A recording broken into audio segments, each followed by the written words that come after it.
Tea போட்டிருக்கு கிட்டத்தட்ட எப்போ போட்டுன்னு தெரியல, ஈரப்பதமாக இருக்குது. டீயோட லைட்டிங்கில் பார்க்க அந்த விசுவல் சூப்பராக இருக்குது. ஃபுல்லாக மிஸ்ட் இறங்கி அந்த பள்ளத்தாக்கு வியூவே பார்க்க முடியல. அதிகப்படியான மக்கள் இங்கேயே படுத்து உறங்கிட்டு இருக்காங்க. ஆனால் பனிமூட்டம் அடித்து நிமித்திட்டு இருக்குது. ஹலோ மக்களே, இப்போ நம்ம எங்கே வந்திருக்கோம்னு பார்த்தீங்கன்னா வெள்ளிங்கிரி மலை ட்ரெக்கிங்காக தாங்க வந்திருக்கோம். நாங்கள் போனபோது பார்த்தீங்கன்னா கணிசமான அளவில் தாங்க ஆட்கள்லாம் இருந்தாங்க. இப்போ கூட்டம் கம்மியாக இருக்கிறங்காட்டிக்கு தடியெல்லாம் பார்த்து எடுத்துக்கிற மாதிரி இருக்குது. இல்லைன்னா வச்சுக்கோங்க, வந்து நிற்க ஒன்று கொடுக்க சேஞ்சு கொடுக்க அப்படியே ஓடுறதுக்கு சரியாக இருக்குண்ணே. முதல்ல போனதும் பார்த்தீங்கன்னா மூங்கில் தடி வாங்குறதுக்காக போயிட்டேங்க. ஒரு மூங்கில் தடி பார்த்தீங்கன்னா 30 ரூபா விற்குதுங்க. எனக்கு இருக்கிறது வீட்டில் இந்த தடி தாங்க நம்மளுக்கு கூட வரப்போகுது. இன்னைக்கு நைட் ஏறி எத்தனை மணிக்கு இறங்க போகிறோன்னு தெரியல. இப்போ ஏறுற நேரம் பார்த்தீங்கன்னா கரெக்டாக 10 மணி வந்தாச்சு. கூட்டம் கம்மி தான்.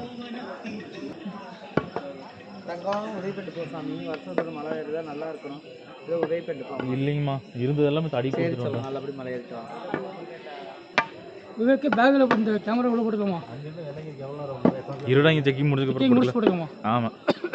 ஓப்பன் பண்ண கொஞ்ச நாளைக்கு பார்த்தீங்கன்னா மேலே கடைகள் இருக்காதுங்க, அன்னதானமும் போட மாட்டாங்க. அதுக்கு ஏற்ற மாதிரி ஃபுட்டு சாப்பிட்டுக்கிட்டும் கொண்டும் வந்துக்கோங்க. அன்னதானம் சொல்லியிருந்தேன், அதெல்லாம் இனி வரும் நாட்களில் தான் வரும்னு நினைக்கிறேன். இரவு நேர பயணம் செக்யூரிட்டி பர்பஸில் பார்த்தீங்கன்னா டிஎஸ்ஆர் தூக்கிட்டேங்க. டிஎஸ்ஆர் உள்ளே கொண்டு வரக்கூடாதுன்னு சொல்லிட்டாங்க. முதல் மலைங்க ஏறிட்டுருக்கோம். நல்லா ஒரு லைட்டிங், சிட்டியோட லைட்டிங்கில் பார்க்க அந்த விசுவல் சூப்பராக இருக்குது. முதல் மலையே பார்த்திங்கன்னா பாறை படிக்கட்டுலாம் ஆனது. நைட் நேரத்தில் டார்ச் இல்லாமல் கண்டிப்பாக நகர்ந்து கூட போக முடியாது. வெள்ளை விநாயகர் கோயிலை நெருங்கிட்டு இருக்கிறேங்க. மஸ்ட்டு நகமெல்லாம் பட்டுச்சுன்னா கால் ஊதிக்கும். ஃபஸ்ட்டு ஏறுறப்போ மெதுவாக ஒவ்வொரு ஸ்டெப்ஸும் கரெக்டாக பார்த்து ஏறி போகணும். எவ்வளோக்கு எவ்வளோ சேஃபாக ஏறி போகிறோமோ அவ்வளோக்கு எவ்வளோ நீட்டாக இறங்கி வரலாம். வெள்ளை விநாயகர் கோயில் முதல் மலையை கடக்கும்போது உங்களுக்கு தெரியுங்க. இந்த கோயிலுக்கு வந்தாச்சுன்னா முதல் மலை முடியும் ஆரம்பிக்கிறோம். முதற்கட் கடவுளை பார்த்து விநாயகர் கும்பிட்டுட்டு மலை பயணத்தை தொடரும். வந்து சாமி கும்பிட்டு ஒரு மணி அடிச்சுன்னு வச்சுக்க, வரவங்களுக்கு வந்துருச்சு அப்படின்னு நம்ம வழிகாட்டுறதுக்கு இந்த மணியை அடித்தா தான் வெள்ளை விநாயகர் கோயிலுக்கு வந்துட்டோம் அப்படிங்கிற மாதிரி ரெஜிஸ்டர் பண்ணுவாங்க. இங்கே வந்து ஒரு ஸ்டாப்பிங் போட்டு எல்லோரும் நின்றுட்டு போவாங்க. ரெண்டாவது மலை ஸ்டார்ட் ஆகுதுங்க.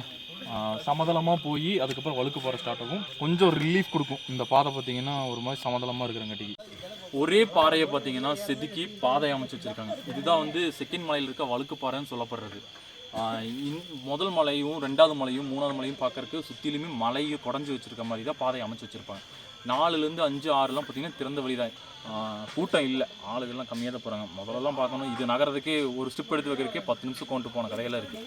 ரெண்டாவது மலையில் பார்த்திங்கன்னா சொன தண்ணி ஓஸ் மூலியமாக கனெக்ட் பண்ணியிருக்காங்க. வந்தீங்கன்னா இங்கே தான் நின்று பிடிக்கணும். ரெண்டாவது மலையில் சொன தண்ணிங்க.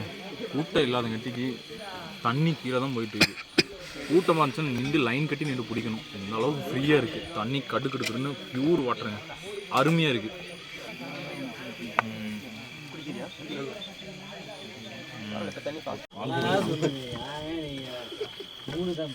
பாம்பாட்டி சித்தர் குகை இரண்டாவது மலையோட எண்டுலையும் மூணாவது மலையோட தொடக்கத்துலையும் இருக்குது.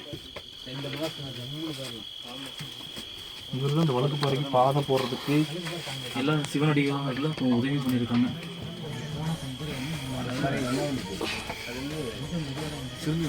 மூணாவது மலையில் ஸ்டார்டிங்லேயும் இந்த மாதிரி நீர் சொன தண்ணியை பொறுத்த வரைக்கும் பார்த்தீங்கன்னா ரெண்டாவது மலையிலும் மூணாவது மலையிலும் 4வது மலையோட ஆரம்பத்துலேயும் இருக்குங்க. அதை விட்டுட்டிங்கன்னா 7வது மலையில் தாங்க இருக்கும். அதுக்கேற்ற மாதிரி தண்ணி ரீஃபில் பண்ணி குடிச்சிக்கிட்டு போய்க்கோங்க. சரி, 3வது மலை கரடு முரடான பாறை, நல்ல பெரிய பெரிய பாறைகளாக படிக்கட்டுகள் அமைஞ்சிருக்கு. வழி பார்த்தீங்கன்னா ஷார்ட்டாக டக்கு டக்குன்னு திரும்பி போயிட்டே இருக்கும். ஏறுற மாதிரியும் முடிகிற மாதிரியும் தோணிக்கிட்டே இருக்கும். இந்த மலை ஏறிட்டோம்னா 4வது மலை. ஃபஸ்ட்டு ஓப்பன் பண்ணுறது நம்ம கொண்டு வந்த ஐட்டத்தில் தேன் டாய் தான் ஃபஸ்ட் ஐட்டமாக ஓப்பன் பண்ணுறோம். ஸ்நாக்ஸை கொஞ்சம் கொஞ்சமாக எடுத்துகிட்டு அப்படியே மேலே ஏறலான்னு 3வது மலையில் பாதியில் நிற்கிறோம்.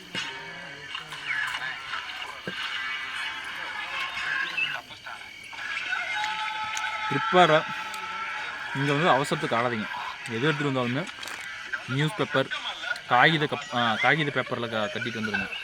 இங்கே வந்து அவசரத்துக்கு பிரிக்க சொல்லிடுவாங்க. வாட்டர் பாட்டிலுக்கு டோக்கன் போடுவாங்க 20 ரூபா. குளுக்கோஸ் டப்பாவுக்கு 20 ரூபா டோக்கன் போடுவாங்க.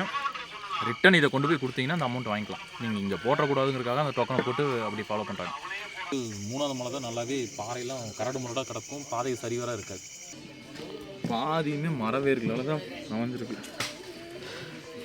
அடுத்தது 4 செம்மண் பூமி. எப்படியாவது அதையும் ஏறிட்டோம்னா 5-6 சமதள பூமி ஓடிடலாம். கொஞ்சம் குளிர் நடுங்கும் அப்படின்னு சொல்லி மயம்படி விட்டாங்க. அவன் சொட்டரும் போட்டிருக்கேன். 4வது மலைங்க. சுற்றிலுமே ஃபுல்லாக பூ மூடி மறைச்சிருக்கும். இருக்கிறதுலே கஷ்டம் இருட்டில் பார்த்தீங்கன்னா பார்த்து போகணும். ஒன்றுக்கு 4 வழியாக பிரிஞ்சு ஒவ்வொருத்தரும் போய் வழியை உருவாக்கி வச்சுருப்பாங்க. கரெக்டான வழியை பிடிச்சி போகணும், இல்லைன்னா போய் முட்டு சொந்தாட்டு இடிப்போம். ஃபுல்லாக பார்த்தீங்கன்னா இப்போ பாருங்க சருகால ஃபுல்லாக மூடி இருக்கும். ஒவ்வொரு இடத்துல பார்த்தீங்கன்னா 2-3 நாள்லாம் பிரிஞ்சிருக்கும். போகிறவங்க வழி புதுசாக பண்ணி விட்டுட்டு 2-3 நாள்லாம் பிரிஞ்சிருக்கும். இந்த இடத்துலேருந்து சன்ரைஸ் பார்க்கலாம், அவ்வளோ அருமையாக இருக்கும். இப்படி தான் இருக்கும். செம்மண் பூமி ஸ்டெப்ஸில் இருக்குது. ஒரு மாதிரி கால் வச்சு 4 கையில் தவழ்ந்து போகிற மாதிரி தான் இருக்கும். வழியை கொஞ்சம் கோட்டை விட்டோம்னா முட்டு சொந்தாட்டு போய் இடிச்சுட்டு மறுபடியும் மேலே ஏறி போகிற மாதிரி இருக்கும். ஸோ 4ஆம் மலை வந்து இருட்டுக்குள்ளே போகிறப்போ ரொம்ப கேர்ஃபுல்லாக லைட்டு போட்டு போய்க்கணும். வாங்க 4ஆவது மலையை கடப்போம். 4வது மலை ஒரு வழியாக முடிவுக்கு வருது. குளிர் பார்த்திங்கன்னா பனி நல்லா இறங்கியிருக்கு. பனி வந்து போகுதுங்க. சுற்றிலையும் மூடி இருக்குது. கீழே இங்கேருந்து வியூவே பார்க்கல, சிட்டி வியூ. ஆனால் பார்த்திங்கன்னா பனி ஃபுல்லாக மூடி இருக்குது. அந்தளவுக்கு பனி உள்ளேயும் இருக்குது, உள்ளே வெளியேன்னு வந்து போகுது. பின்னாடி பாருங்கள் பனி மூட்டம் அப்படியே ஃபுல்லாக மூடிடுச்சு. பக்கத்தால் இப்போ நடந்து போகிறவங்களே தெரிய மாட்டேங்கிறாங்க, அந்தளவுக்கு பனி மூட்டமாக இருக்குது. மேலே 4வது மலையை தாண்டி 5வது மலையில் கால் எடுத்து வைக்கிறோம். நான் பாருங்க இருக்கிறது எல்லாத்தையும் எடுத்து போட்டு அடைச்சிக்கிட்டு கொண்டிருக்கேன். ஏன்னா அடுத்து 2-3 நாளாக குளிர் அதிகமாக இருக்கும். நைட்டு ட்ரெக்கிங்கில் பார்த்திங்கன்னா குளிர் அதிகமாக இருக்கிற 2 மலை பார்த்திங்கன்னா 5, 6 பயங்கரமாக இருக்கும். 7 அதை விட பயங்கரமாக இருக்கும். ஏன்னா கடல் மட்டத்துலேருந்து பார்த்திங்கன்னா நல்லா உயரத்தில் இருக்கிறங்காட்டிக்கு குளிர் அந்த இடத்துல அதிகமாக இருக்கும். நைட் ட்ரெக்கிங்லாம் அவ்வளோ பிடிச்சிருக்கு, ரொம்ப நல்லாயிருக்கு அந்த வியூவும் சினரியோவும். ஏன்னா டயர்டு தெரில, நடந்துக்கிட்டே இருக்கும், டயர்டு தெரில. அந்தளவுக்கு குளிர் அமைக்கிருக்கு. டயர்டை ஃப்ரீயாக ஏறி வரலாம், எந்த ஒரு இது இல்லாமல். பார்க்குற மக்கள் பேசுகிறப்ப மக்கள் எல்லாம் பார்த்திங்கன்னா அவ்வளோ ஃப்ரெண்ட்லியாக காமெடியாக ஃபன்னாக டாக் அங்கே சுற்றிலும் பேசிக்கிட்டு ஏறுறதெல்லாம் கேட்கும்போது அவ்வளோ ஜாலியாக இருக்குங்க கேட்குறதுக்கு. 5வது மலைங்க விபூதி மலை. ஃபுல்லாக மிஸ்ட் இறங்கி அந்த பள்ளத்தாக்கு வியூவே பார்க்க முடியல, ஃபுல்லாக மிஸ்ட் இறங்கி மூடி இருக்குது. விபூதி மலை இங்கே இருக்க மண்ணெல்லாம் பார்த்திங்கன்னா வெள்ளை கலரில் விபூதி மாதிரியே தெரியும். அதனால தான் இதுக்கு விபூதி மலைன்னு சொல்லியிருக்காங்க. தடி நிறைய எக்ஸ்பீரியன்ஸுங்க. கிட்டத்தட்ட எங்கேயாவது வச்சுட்டு சொன்ன தண்ணிக்கிட்டு குடிக்கிறதுக்கு போனால் தடியை தூக்கிட்டு போயிடுறாங்க. தடி நான் பார்த்து எடுத்துகிட்டு வந்த தடி வேறு, என் கையில் கடைசியாக இருக்கிற தடி வேறு. தடி நம்பி வைக்க முடிய மாட்டேது, அது ஒரு பெரிய பிரச்சனையாக போச்சு. வர்ற வழியில் பார்த்திங்கன்னா நிறைய பேர் படுத்துக்கிறாங்க. எப்படின்னா எல்லாம் படுத்துட்டு ஒன்று பார்த்தவங்களா இருக்காங்க, இல்லை ஏறி போய் பார்க்குறவங்களா இருக்காங்க. அவங்க படுத்துக்கிட்டு அதுக்கப்புறம் தான் எந்திரிச்சு போகிறாங்க. 5வது மலையிலேருந்து 6வது மலைக்கு போயிட்டுருக்கோம். நைட்டில் ட்ரெக்கிங் பண்ணுறதுல நிறைய ப்ளஸ். கம்மி தண்ணி கன்சம்ஷன் கம்மி, ஃபுட்டு சாப்பிட்றது கம்மி. நல்லா அந்த வெயில் இல்லாதங்காட்டிக்கு இந்த பூமியில் வெயிலில் பார்த்திங்கன்னா கொதிக்கும். நான் லாஸ்ட் டைமில் அந்த கொதியில் தான் நடக்க முடியாமல் புல்லை பிடிச்சி நடந்து வந்தேன். பின்னாடி பார்த்திங்கன்னா பீமன் கலியூரன்ட்டங்க 6வது மலை. பகல் நேரத்தில் நல்லா பெருசாக எந்த ஒரு சப்போர்ட்டும் இல்லாமல் மண்ணோட பிரிமாணத்தில் இருக்கும். நைட் டைமில் இந்த மிஸ்ட்டுக்குள்ளே இந்த இருட்டுக்குள்ளே ஒன்றும் அந்தளவுக்கு சரியாக தெரியல. விஷுவலாக எங்களால் கண்ணால் பார்க்க முடியுது, ஆனால் அந்த கேமராவால் கேப்சர் பண்ண முடியல. கீழே பாருங்கள், நல்லா கீழே கட்டுறேன். கீழே யானை லட்டி போட்டிருக்கு. கிட்டத்தட்ட எப்போ போட்டுன்னு தெரியல, ஈரப்பதமாக இருக்குது. யானை சாணிங்க எல்லாரும் பயமுறுத்தி விட்டு போனதுக்கான காரணம் பார்த்தீங்கன்னா 2-3 நாளைக்கு முன்னால் வந்திருக்கு அப்படிங்கிறது தான் காரணமாக சொல்கிறாங்க.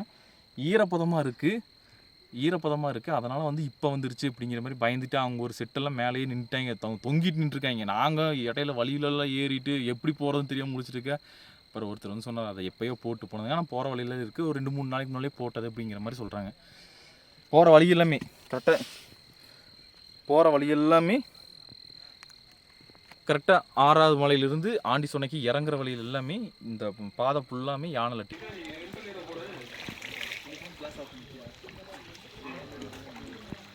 எல்லா வருஷம் போல் இந்த வருஷம் இல்லை, தண்ணி கம்மியாக இருக்குது. தண்ணி ஃபுல்லாக நம்பி வெளிஞ்சு போகும். இப்போ பார்த்தீங்கன்னா முட்டி வரைக்கும் தண்ணி இருக்குது. சரி போகலாம். அடுத்து 7வது மலை மட்டும்தான். இது ஒரு 1 கிலோமீட்டருங்க. நெட்டு குத்தா மண்மேடுங்க, மேலே ஏறி போகும். பகல் நேரத்துலலாம் சுட்டரிக்கு பூமி. சரியாக 5:40க்கு பார்த்தீங்கன்னா 7வது மலையோட உச்சி போய் சேர்ந்துட்டேங்க. சன்ரைசஸை பார்த்துட்டு சாமி கும்பிட்டு போகலாம் அப்படின்னு சொல்லி நாங்கள் வெயிட் பண்ண மாதிரியே நிறைய பேர் வெயிட் பண்ணாங்க. அதனால் அங்கே நிறைய பேர் படுத்து தூங்கிக்கிட்டு இருந்தாங்க.